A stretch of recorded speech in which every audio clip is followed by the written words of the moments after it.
when you're writing your own, is it like, do you hear melodies and record them on your iPhone, or is it more you play with the guitar and you're like fishing in the sky for something to?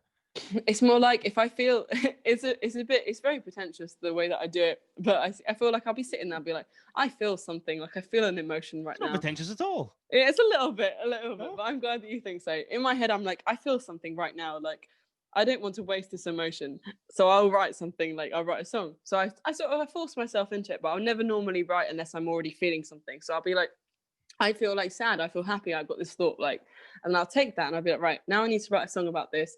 So I'll fiddle around with chords until I come to a melody. But I've never written like the lyrics first and then added the melody to it. But I normally, like, the melody will come and then the lyrics will come, and it will come like line by line. But only when I'm feeling something that I want to write about, rather than trying to force a feeling that wasn't that prominent into a song.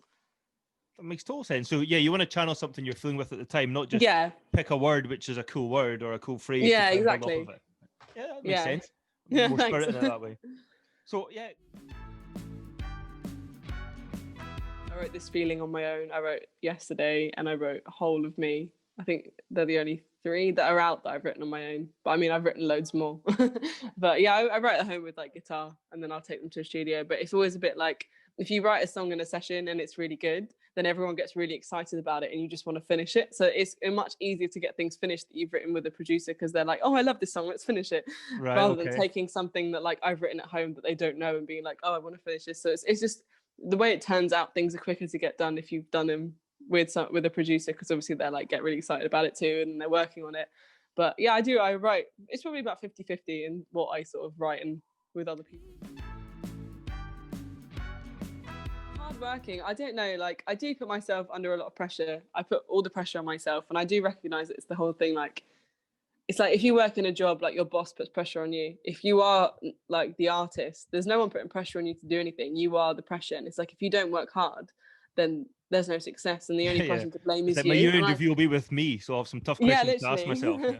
But I feel like all the pressure is put on me. And if I don't succeed, it's my fault. So I feel like if I can, like while I can, I put everything into it, which I do. I do it all the time. I work so hard at it. At least I know that I put all the effort into it. So anything that happens good, like I'm really proud of myself. And if something doesn't work out, it's okay, because at least I tried. And I think that's kind of my mentality. It has been for sort of the last 3 years. Yeah. You said that word succeed. Like I would say you've succeeded already, but like, oh, thank you.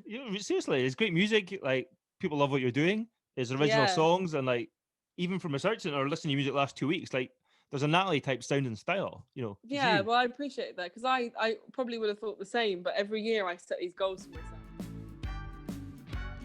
myself. And then when they happen, I'm never quite happy. And that's one thing I've learned this year through being in lockdown and stuff, is I've tried to tell myself I need to enjoy the journey a little bit more and be a little bit more happy with like every small achievement, because it's more like a few years ago I was very upset that I'd never been played on the BBC, and then I got played on the BBC. I was like, well, it's not Radio 1, so I can't be that happy with myself. And it's like, if I'd have known the year before that I'd been on BBC Introducing, I'd been so happy, I'd been crying, like.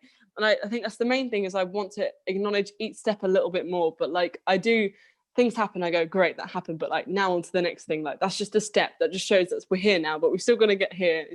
I need to chill out a bit, I think. I mean, it's a bit of it's hard though, because it's a paradox, because you're really driven, so naturally you're looking forward. But on the other hand, like it sounds like it's almost like the upset is lower than the high of getting it. You know what I mean? Yeah. So like, it's like, yeah, it's good and a bad. I know what you mean. It's good because it keeps me driven, but I wish that I was a little bit more appreciative of everything that happened. Absolutely. Like, as I said, lots of success. But you said about so do you make goals? Can I ask what your current goals are, if you're willing to? I mean, the goals, like for the first EP, because I've never done an EP, it was like I had these goals, but now it's like, okay, I've done those. So firstly, it needs to have done better than the last one. So say I got like 2 New Music Fridays on the last song, the next one needs like 4. And I see it like, as long as everything does as well as the last one and a bit better, so that the next one after that can do better. I think that makes me feel good.